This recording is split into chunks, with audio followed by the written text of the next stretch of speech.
Bueno, ya tenéis el texto en vuestras Biblias.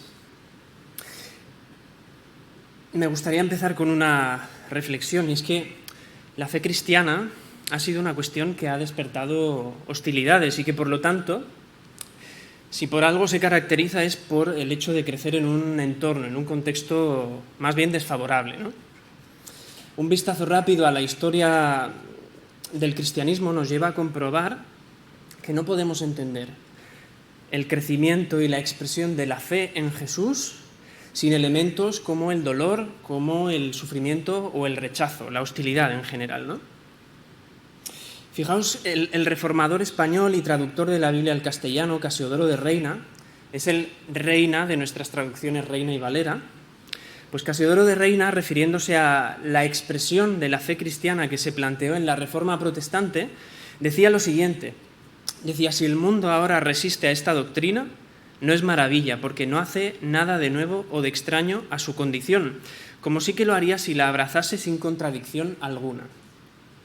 Así que podemos tomar el comentario de Casiodoro de Reina y llegar a la conclusión de que lo natural, lo lógico y, es más, lo honesto para el mundo es rechazar, es hostigar, ser hostil a esa expresión de fe cristiana. Esa es su tendencia habitual. Y esto es así por el hecho en sí de ser mundo. Es decir, todo aquello que se encuentra todavía en un estado de enemistad respecto a Dios. Todo aquello que todavía no se ha reconciliado por medio de Jesús.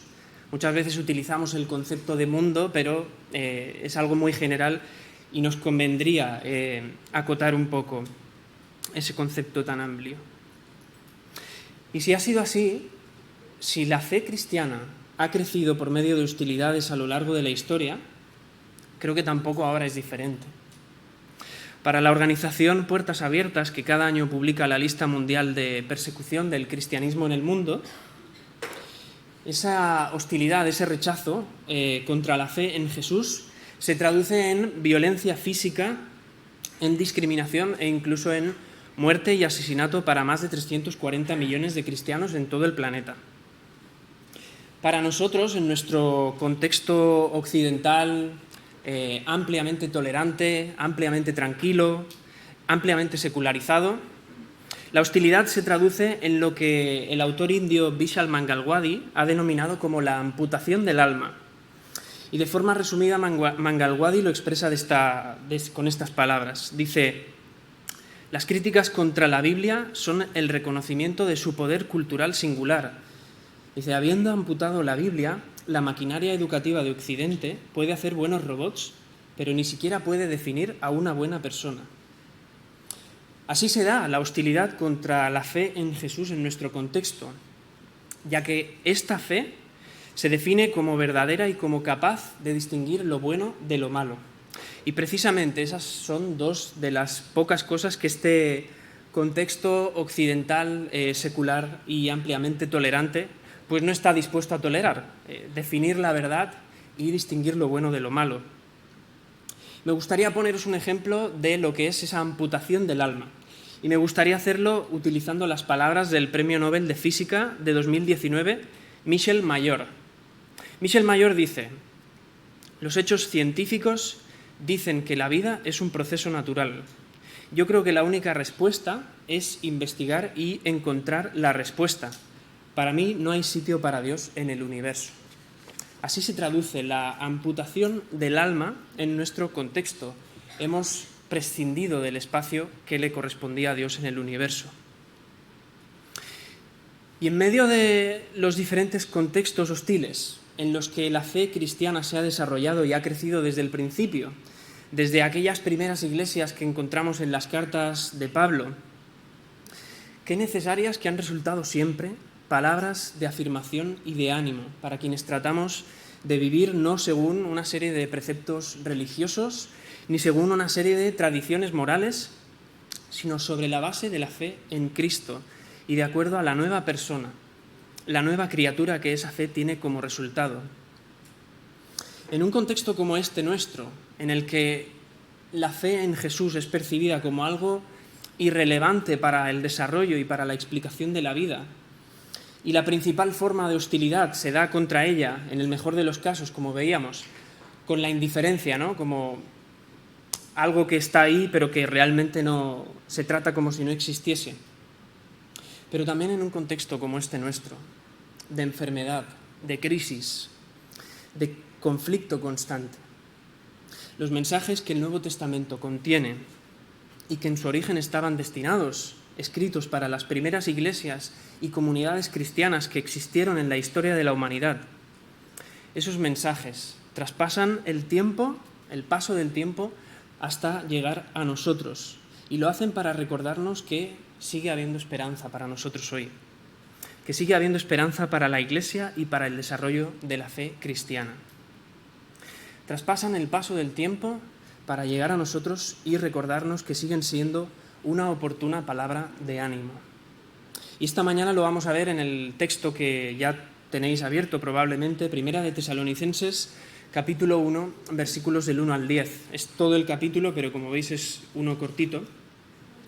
Y me gustaría empezar este mensaje, esta reflexión, leyendo los 3 primeros versículos de Primera de Tesalonicenses, capítulo 1. El texto dice: Pablo, Silvano y Timoteo a la iglesia de los tesalonicenses, que está en Dios el Padre y en el Señor Jesucristo. Gracia y paz a vosotros. Siempre damos gracias a Dios por todos vosotros cuando os mencionamos en nuestras oraciones. Os recordamos constantemente delante de nuestro Dios y Padre, a causa de la obra realizada por vuestra fe, el trabajo motivado por vuestro amor y la constancia sostenida por vuestra esperanza en nuestro Señor Jesucristo. ¿Cuántas veces nos vemos en la situación de saber que alguien cercano necesita una palabra de ánimo, necesita unas palabras amables, pero sin embargo no nos acercamos a decírselas? ¿Cuántas veces nos podemos reconocer a nosotros mismos en esta situación? Y sin embargo es algo que agradecemos cuando el proceso se da a la inversa, cuando la situación se da al revés, cuando somos nosotros los que recibimos ese ánimo, cuando somos fortalecidos por las palabras que otra persona nos dedica en ese momento en concreto. ¿Cuán necesitados estamos todos de palabras que nos animen en medio de nuestras situaciones, para continuar viviendo esa fe cristiana que crece y se desarrolla en medio de la hostilidad, en medio del rechazo? Y eso es precisamente lo que hace aquí Pablo con los tesalonicenses. El apóstol estaba lejos cuando escribe esta carta. El apóstol no se queda simplemente en su oración privada e íntima por la iglesia de Tesalónica, sino que en el momento de comunicarse con ellos, les transmite, se asegura de transmitirles de primera mano el sentir que él expresa por ellos cuando le ora a Dios.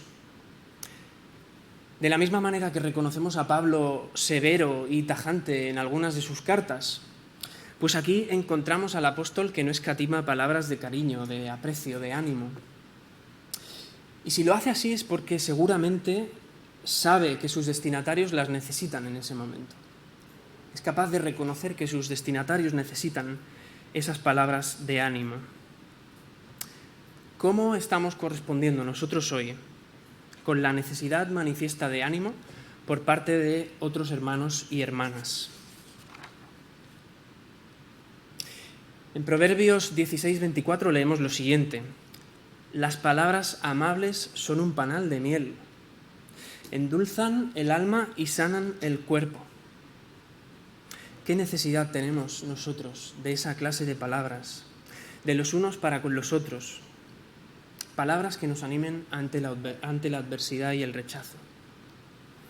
Incluso cuando pensamos estar más firmes y más fuertes en nuestra fe, necesitamos la oración de otros hermanos y hermanas. Y necesitamos del ánimo que el Señor nos transmite por medio de ellos y de esa oportuna palabra de ánimo.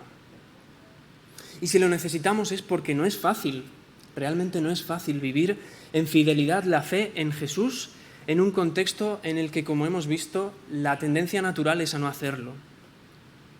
Así que también nosotros podemos dejarnos utilizar por el Espíritu Santo para traer esa miel que endulce el alma y que sane el cuerpo de nuestros queridos hermanos y hermanas.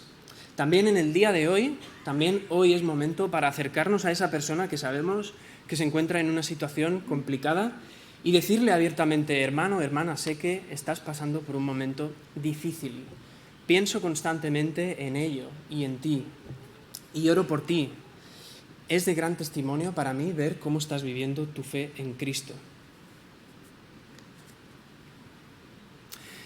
Los tesalonicenses sabían que Pablo no solamente oraba desde la distancia, desde la lejanía de sus viajes por ellos, sino que era plenamente consciente, Pablo era plenamente consciente de las circunstancias de aquella iglesia y de cómo ellos perseveraban, insistían en la fe en Cristo a pesar de esas situaciones tan dolorosas. Fijaos que ya desde el saludo con el que empieza la carta, Pablo les da muestra de que sus palabras no son un remedio vacío, no es algo que se escriba o que se diga por quedar bien. No es algo tampoco que alguien ajeno a la iglesia de Tesalónica le haya encargado a Pablo y le haya dicho: oye, escríbele a los de Tesalónica que están muy mal. Pablo conoce las circunstancias y comienza diciéndoles: gracia y paz a vosotros. Y aquí, para entender mejor esta expresión, que se repite también en otras cartas, quizá nos ayuda a tomar la paráfrasis que hace Anselmo, que dice: que tengáis en Dios aquel favor y aquella paz que los hombres os niegan. Y este comentario es muy significativo, es muy ilustrativo de cuál era la situación de los tesalonicenses. Ya desde el principio de la carta se hace evidente que la de Tesalónica no era una iglesia que había crecido libre de obstáculos ni que vivía libre de problemas. En los primeros 9 versículos del capítulo 17 de Hechos encontramos aquellos difíciles inicios del camino del Evangelio en la ciudad de Tesalónica. Y en el versículo 10 llegamos a leer que la hostilidad llegó hasta tal punto contra el Evangelio que Pablo y Silas tuvieron que salir de Tesalónica de noche, encubiertos, para que nadie les descubriese, y se fueron a Berea, una ciudad que estaba al lado. Es como si Pablo y Silas tuviesen que haber escapado de Barcelona de noche, a escondidas, para que nadie les viese, para ir al Hospitalet. Y en el versículo 11 de Hechos 17 leemos: y los de Berea eran más nobles que los que estaban en Tesalónica. Eran más nobles. No estamos acostumbrados a que el texto bíblico, a que la palabra nos dé esta clase de detalles. Así que podemos entender que es un matiz muy significativo del ambiente de rechazo con el que se había iniciado el desarrollo de la fe cristiana en la ciudad de Tesalónica. Y es en ese contexto en el que podemos aplicar el proverbio que hemos leído antes. Es en ese contexto que las palabras que el apóstol Pablo les dirige a esta iglesia por medio de esta carta caen como miel de panal, caen como un bálsamo de alivio en una llaga.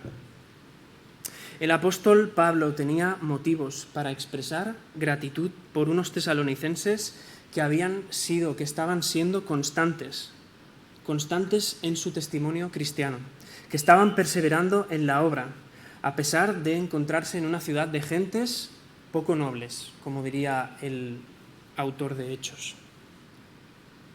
Y haciendo memoria de todas esas dificultades, de todas esas vivencias dolorosas, Pablo también tenía motivos para transmitirles palabras de ánimo en su situación, para confirmarles, para que continuasen con sus vidas cristianas, en las que se reflejaban muy bien las 3 virtudes de la vida cristiana, de la actitud cristiana: el amor, la fe y la esperanza.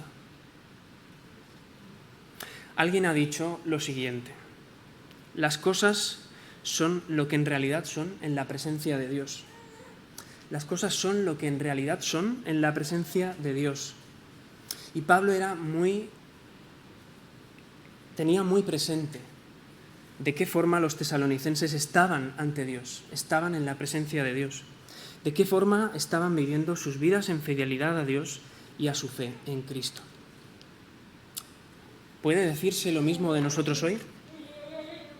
¿Estamos viviendo con fidelidad nuestra vida cristiana a pesar de las dificultades en las que nos encontramos en nuestras situaciones, en nuestros contextos? Si estamos seguros de que lo estamos haciendo así, si estamos diciendo de que también de nosotros se puede decir eso, no debemos pensar que esto es algo irrelevante, no debemos pensar que esto es algo que pase desapercibido para Dios o para el resto de personas. La realidad es que el Señor se goza, se deleita en esas vidas en las que la fe en Cristo se manifiesta sincera y poderosa, dando evidencias de su transformación. Y lo hace a pesar de las circunstancias, a pesar de nuestras situaciones.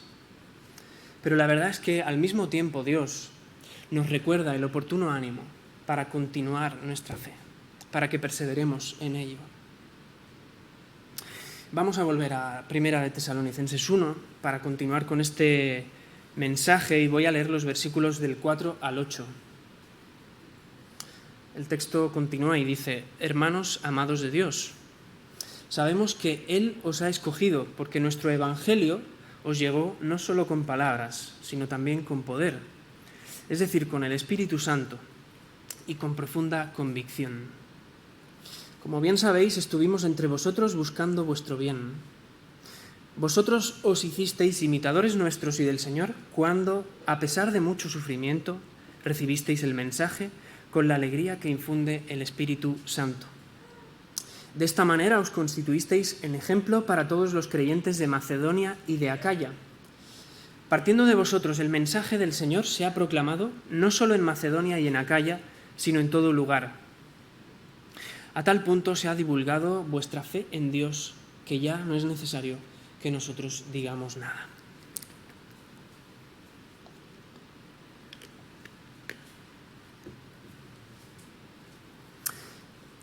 El apóstol Pablo no es un adulador, no es una persona que esté expresando palabras bonitas pero sin sentido, palabras que no sean necesarias. Sus palabras son completamente necesarias. Y lo son precisamente porque el sentido de su mensaje es el de confirmar que la obra que el Espíritu Santo estaba realizando en los tesalonicenses era evidente, era una realidad. Y esto es algo que también trae ánimo para nuestras vidas. Nos anima la certeza de que el Espíritu Santo está obrando con poder en nosotros, que nos transforma constantemente y que lo hace sobrepasando toda dificultad y obstáculo para mostrar a través de nosotros ese fruto que necesariamente debe corresponderse con la fe en Cristo.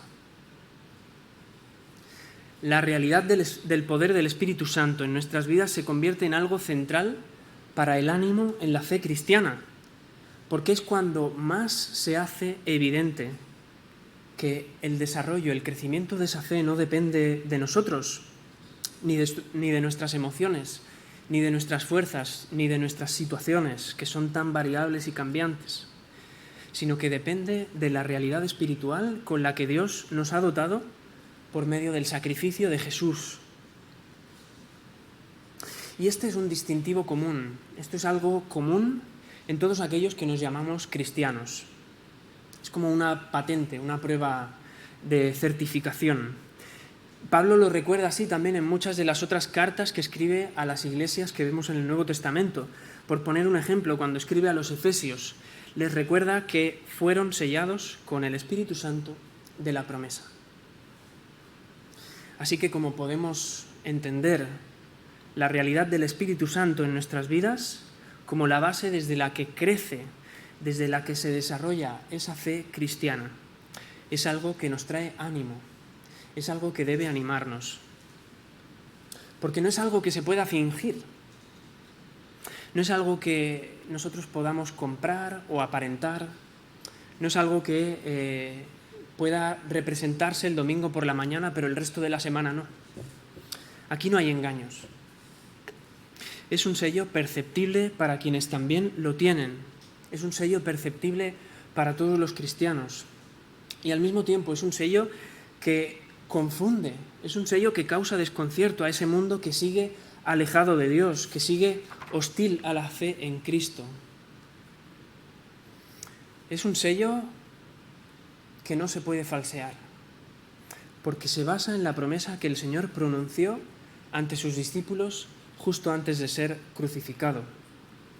Y yo rogaré al Padre y os dará otro consolador, para que esté con vosotros para siempre, el Espíritu de verdad al cual el mundo no puede recibir porque no le ve ni le conoce, pero vosotros le conocéis porque mora con vosotros y estará en vosotros,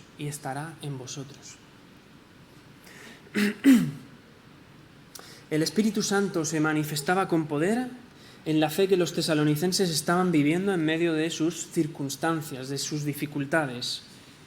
Ya hemos leído antes en palabras del autor de Hechos que los de la sinagoga de Tesalónica, en el momento en el que se forma la iglesia de los tesalonicenses, pues no eran las personas más nobles que podríamos encontrarnos en el mundo, ni estaban dispuestos tampoco a acoger aquel mensaje del Evangelio, aquellas buenas noticias. Y hemos leído que Pablo y Silas tuvieron que escapar de noche, pero es que incluso los de Tesalónica llegaron a perseguir a Pablo y a Silas en la ciudad a la que escaparon, en Berea. Llegaron a ir allí y a alborotar a la gente para que también se opusiera a ese mensaje. El mismo apóstol Pablo, en el segundo capítulo de esta carta, de esta primera epístola a los tesalonicenses que estamos siguiendo, da cuenta de este sufrimiento y les dice: vosotros mismos, hermanos, seguisteis el ejemplo de las iglesias de Dios en Cristo Jesús que están en Judea, ya que sufristeis de manos de vuestros compatriotas lo mismo que sufrieron aquellas iglesias a manos de los judíos. Fijaos que Pablo está comparando el sufrimiento que habían tenido que padecer los tesalonicenses con el que habían tenido que sufrir los primeros cristianos en Jerusalén y en Judea, después de que el Señor muriese y resucitase. La religión se expande por medio de violencias. La religión se expande por medio de disputas, por medio de guerras. La religión se expande por medio del esfuerzo humano. Pero la fe cristiana auténtica y verdadera lo hace por el poder del Espíritu Santo, por la evidencia de su sello en la vida de los creyentes. Esto lo dice el apóstol Juan en su primera carta, en el capítulo 2, versículo 27, dice: la unción que del Espíritu Santo recibisteis permanece en vosotros, y no necesitáis que nadie os enseñe. Esa unción es auténtica, no es falsa, y os enseña todas las cosas. Permaneced en Él, tal y como Él os enseñó.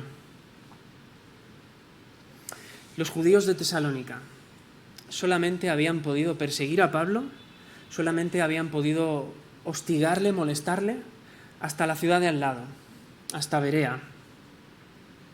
En cambio, la fe de la iglesia de los tesalonicenses se había extendido por toda la región de Macedonia y Acaya, y más allá, en el ámbito que hoy podríamos reconocer como Grecia. ¿Pero a qué coste? Sobre todo, ¿era un coste merecido? Quizá los tesalonicenses se preguntaban: ¿valía la pena haber soportado tanto sufrimiento, tanta hostilidad por ver el testimonio de nuestra fe expandido? ¿Y nosotros? ¿Hay momentos en los que dudamos de si nuestra fe en Cristo merece nuestro esfuerzo? Pero aquí es importante que nos preguntemos, que maticemos ese concepto de esfuerzo. ¿En qué pensamos cuando pensamos en esfuerzo, en sufrimiento como consecuencia de nuestra fe en Jesús? Algunos quizá piensan que es venir los domingos a la iglesia por la mañana, una mañana a la semana, y más ahora que está llegando el buen tiempo. O quizá pensamos que es hacer algo en la iglesia o fuera de ella. Pensamos que es pasar tiempo con una persona que no seamos nosotros mismos, o dar de lo que nos sobra, ¿no? Pues, dinero, comida, ropa, etc. Pero insisto de nuevo, la religión, todo aquello que se hace de forma no sincera, solamente tiene el poder de generar cargas pesadas que no vamos a poder arrastrar toda nuestra vida. No vamos a poder arrastrar en todos nuestros momentos de sufrimiento y de desánimo. En cambio, el Espíritu Santo empodera una fe que puede vivirse a largo plazo. Cuando el sufrimiento se manifiesta en una vida cristiana sincera, en una vida cristiana genuina, una vida cristiana que es empoderada por el Espíritu Santo, cuando en esa vida se vive sufrimiento, a la larga produce ánimo. Y ya sé que es muy contradictorio para nosotros escuchar o leer los conceptos sufrimiento y ánimo en la misma frase. Pero precisamente no es poder nuestro, no es obra nuestra, es el poder del Espíritu Santo el que puede hacer eso. Una de mis escritoras preferidas del ámbito secular es la bielorrusa Svetlana Alexievich.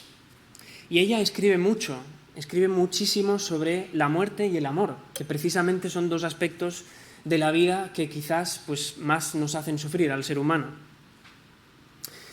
Y en uno de sus libros Alexievich dice: el dolor derrite cualquier nota de falsedad, la aniquila. ¿Cómo podemos aplicar esta frase a este texto que estamos siguiendo? El apóstol Pablo recuerda a los tesalonicenses el sufrimiento con el que habían aceptado el Evangelio. Les dice: vosotros habéis sufrido esto por seguir a Cristo. Y esto no son palabras que se añadan en la carta para llenar espacio. Ni tampoco es que Pablo quiera hacer sangre de la herida. Mirad cuánto habéis sufrido. Este es un recordatorio que es capaz de traer ánimo. Es un recordatorio que era capaz de traer ánimo a los tesalonicenses y que sigue haciéndolo también con nosotros. Porque ¿cuánto se sufre por seguir a Jesús? ¿Cuánto se debe sufrir por seguir a Cristo? ¿Y cuán necesitados estamos nosotros de que nos recuerden el valor de ese sufrimiento en el desarrollo y en el crecimiento de nuestra fe? Tenemos necesidad de que nos recuerden el valor de ese sufrimiento por seguir a Cristo. Porque así es como se ha desarrollado la fe cristiana a lo largo de la historia, por medio de sufrimientos, por medio de rechazos, de hostilidades. Y así es también como se sigue manifestando esa fe de forma genuina para nosotros hoy, en un aspecto tan inevitable de nuestras vidas como es el hecho de que estamos sufriendo o de que vamos a sufrir.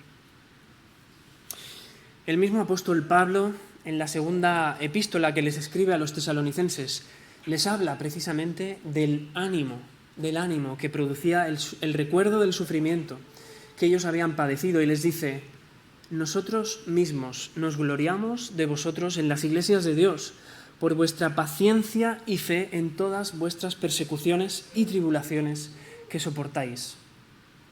La paciencia y la fe en las tribulaciones que soportamos produce gozo, produce gloria, ánimo. Y no lo producimos nosotros, es el poder del Espíritu Santo obrando en el desarrollo de nuestra fe. ¿Cuán necesitados estamos? ¿Cuánta necesidad tenemos de recordar esto? De palabras que nos recuerden lo valioso de nuestro sufrimiento para el crecimiento y el desarrollo de nuestra fe.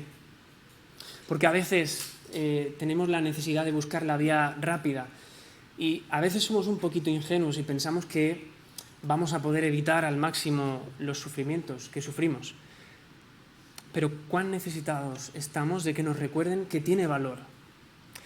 Y vamos a seguir ahora viendo que también tiene promesa, porque el Espíritu Santo utiliza aquellas situaciones de las que nosotros tendríamos menos expectativas y lo hace para fortalecernos en la fe y producir en nosotros el gozo de un testimonio cristiano que no solamente sirva para nosotros, sino que sirva también y anime a otros hermanos y hermanas. Me gustaría que acabásemos de leer el texto que estamos siguiendo en esta mañana, los versículos 9 y 10 de este primer capítulo a la primera epístola de los tesalonicenses. El texto dice, ellos mismos, aquí Pablo se está refiriendo a los creyentes de Macedonia y de Acaya, ellos mismos cuentan lo bien que vosotros nos recibisteis y de cómo os convertisteis a Dios dejando los ídolos para servir al Dios vivo y verdadero y esperar del cielo a Jesús, su Hijo, a quien resucitó, que nos libra de la ira venidera. Por lo general, asumimos un significado negativo, bastante negativo, del concepto de ira venidera. Si somos de los que creemos en la ira como un atributo de Dios, a veces es muy fácil para nosotros a veces concentrarnos solamente en la parte retributiva. Esto es, que Dios va a venir y que le va a dar a los malos su merecido, que Dios va a volver y va a dar caña. Ante lo evidente que se hace el efecto del pecado en este mundo, ante tanto dolor, ante tanta injusticia, es muy fácil que a veces pensemos en la ira de Dios como esa reacción esperada por medio de la cual Dios mismo se va a manifestar al mundo con toda su grandeza y va a hacer efectivo el castigo para aquellos que viven en rebelión hacia Él, todos aquellos que no se han reconciliado con Él en Jesús. Y mientras tanto, quienes sí tenemos la seguridad de haber sido reconciliados, observamos la escena, pues unos con cierto temor, otros con complacencia, y ya los hay incluso que la observan con palomitas, que disfrutan. Pero por otro lado, también los hay que creen que amor e ira no pueden ser compatibles en el mismo ser. No pueden ser compatibles en el mismo Dios, la convivencia del amor y la ira. Y cuidado aquí. Quienes creen esto están limitados. No pueden imaginar que Dios vaya a manifestarse furioso ante la realidad del pecado. No pueden tampoco imaginar que Dios vaya a ejercer su derecho legítimo a castigar el pecado. Porque si Dios es santo y rechaza el pecado, tiene derecho legítimo a castigarlo. Quienes creen que amor e ira no pueden convivir en el mismo Dios, piensan que quizás al final pues, se va a tener en cuenta cualquier cosita buena que hayamos podido hacer, ¿no? Y aquí me remito a lo que decía antes. ¿Qué entendemos por cosa buena? Venir el domingo a la iglesia, hacer algo dentro de la iglesia o fuera de ella, ayudar a una persona, pasar tiempo con alguien que no seamos nosotros durante unas horas, dar algo de lo que nos sobra, de lo que tenemos.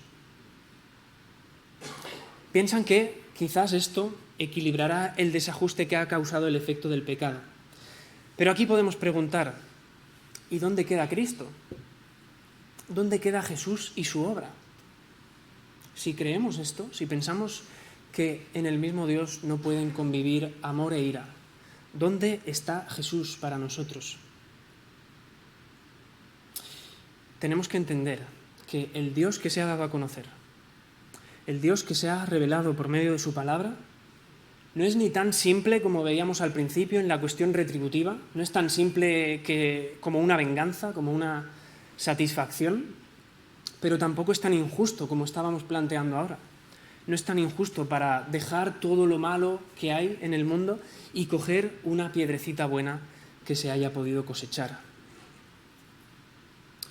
La ira venidera de Dios no es otra cosa que la manifestación última de su justicia.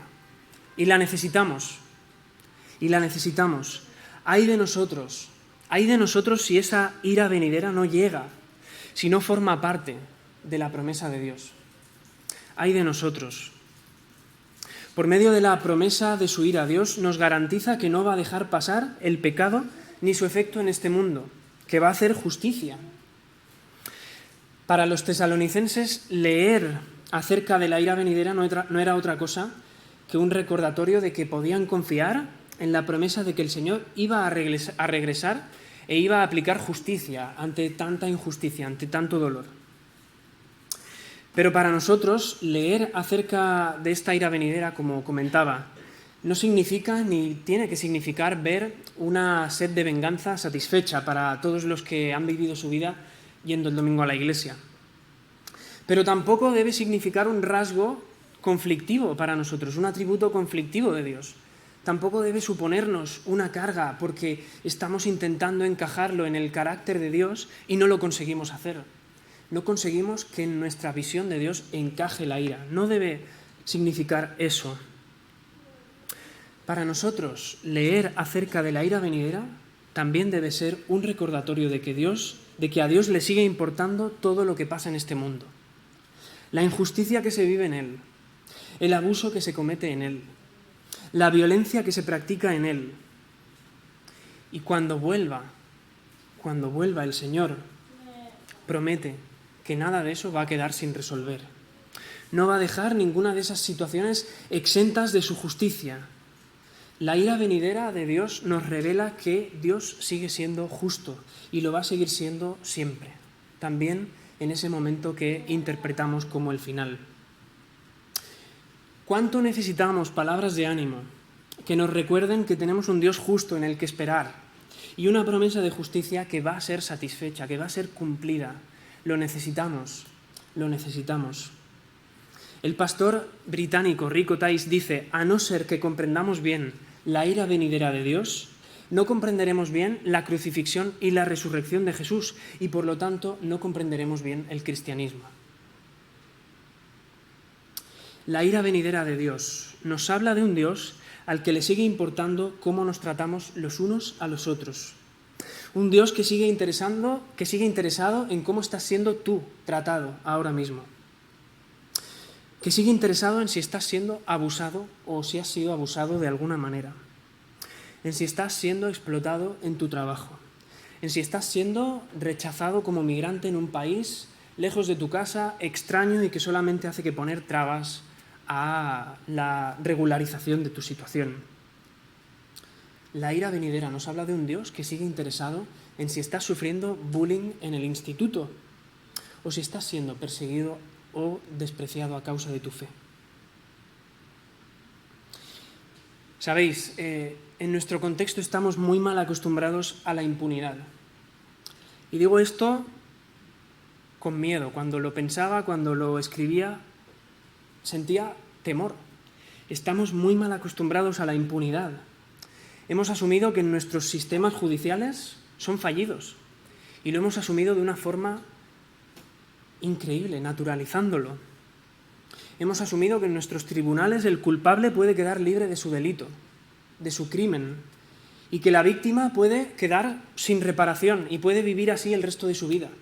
Y nadie va a ir a repararle su dolor. Pero esto no es así con la justicia de Dios. La Biblia nos enseña que precisamente porque Dios es bueno, tiene que juzgar y tiene que manifestar su ira contra todo aquello que es injusto. Porque Dios es bueno, tiene que juzgar cómo hemos sido tratados. Podemos imaginar levemente el efecto de ánimo tan grande que estas palabras debían producir en la iglesia de los tesalonicenses, que, como hemos visto, era una iglesia que se había fundado en el abuso, en la violencia, en la oposición, en el sufrimiento, en la persecución. Pero qué ánimo tan oportuno traen también para nosotros estas palabras, recordándonos que Dios ha prometido que va a juzgar con su justicia todo lo que vivimos y que sigue interesado en cómo estás siendo tratado en el día de hoy. Y llegados a este punto, y estoy concluyendo, puede que nos preguntemos, ¿pero si nosotros también somos pecadores? Si nosotros a veces también tratamos mal a otras personas, ¿cómo podemos estar seguros de que cuando se manifieste la ira del Señor, esta no nos va a alcanzar, no nos va a destrozar? Pues para esto debemos tener muy claro el paso previo que habían realizado los tesalonicenses, tal y como lo explica el texto que estamos siguiendo esta mañana. Y que dice: se convirtieron a Dios dejando los ídolos para servir al Dios vivo y verdadero y esperar del cielo a Jesús, su Hijo, a quien resucitó, que nos libra de la ira venidera. Que nos libra de la ira venidera. En los tesalonicenses se había producido un desplazamiento de lo que no podía salvar al único que puede salvar.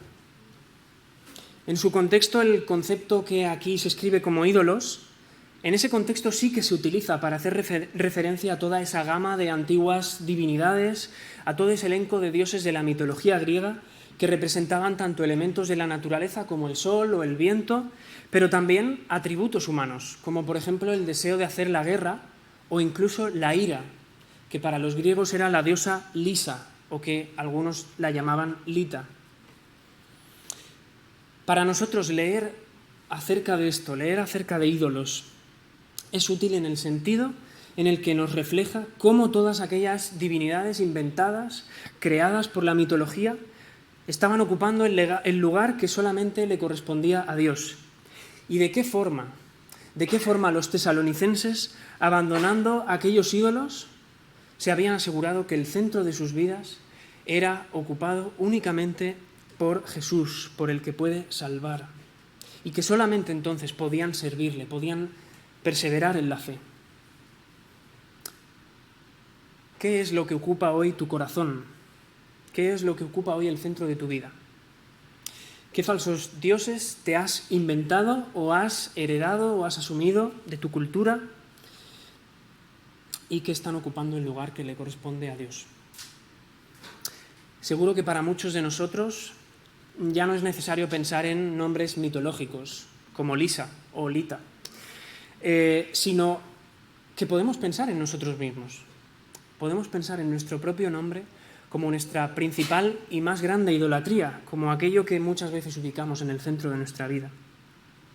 Sin embargo, dejadme deciros que cuando Cristo se convierte en el centro de nuestras vidas, cuando Cristo se convierte en el centro de tu vida, cuando tomas conciencia de que todo lo que necesitas es a Jesús resucitado, entonces puedes esperar con certeza y con garantía la promesa de Dios.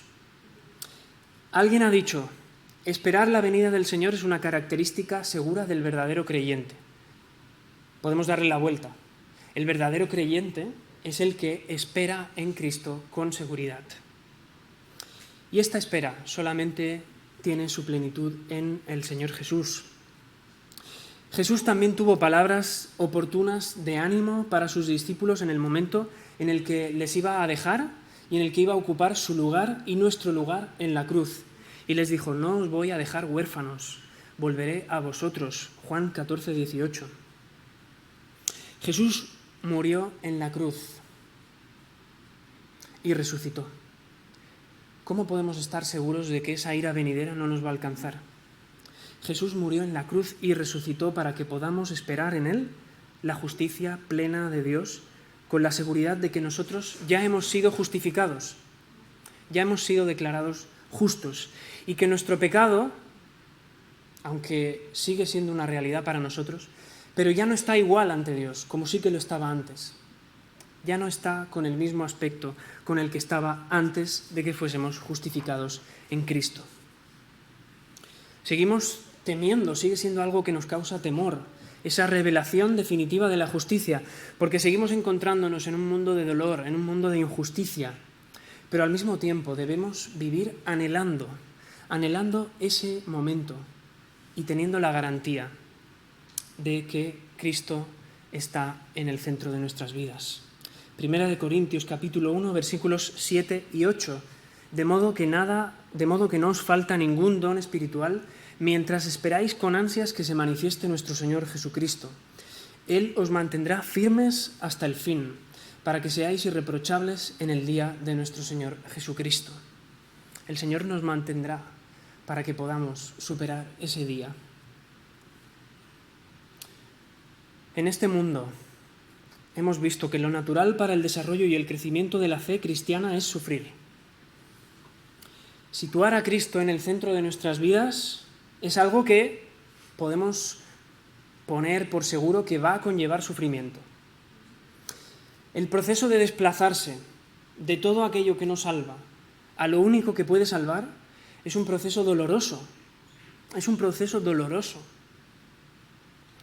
Pero tenemos una promesa firme en Jesús, que ha sido resucitado para nuestra esperanza. Dios sigue sintiendo compasión de ti, sigue sintiendo compasión de tus circunstancias, de tu ansiedad, de tu angustia. Sigue interesado en cómo estás siendo tratado y en cómo estás tratando a los demás. Y su interés no se va a esfumar, no se va a agotar, sino que el Señor volverá, y volverá con su justicia. ¿Cuánto necesitamos? ¿Qué necesidad tenemos tan grande de recordar esta oportuna palabra de ánimo?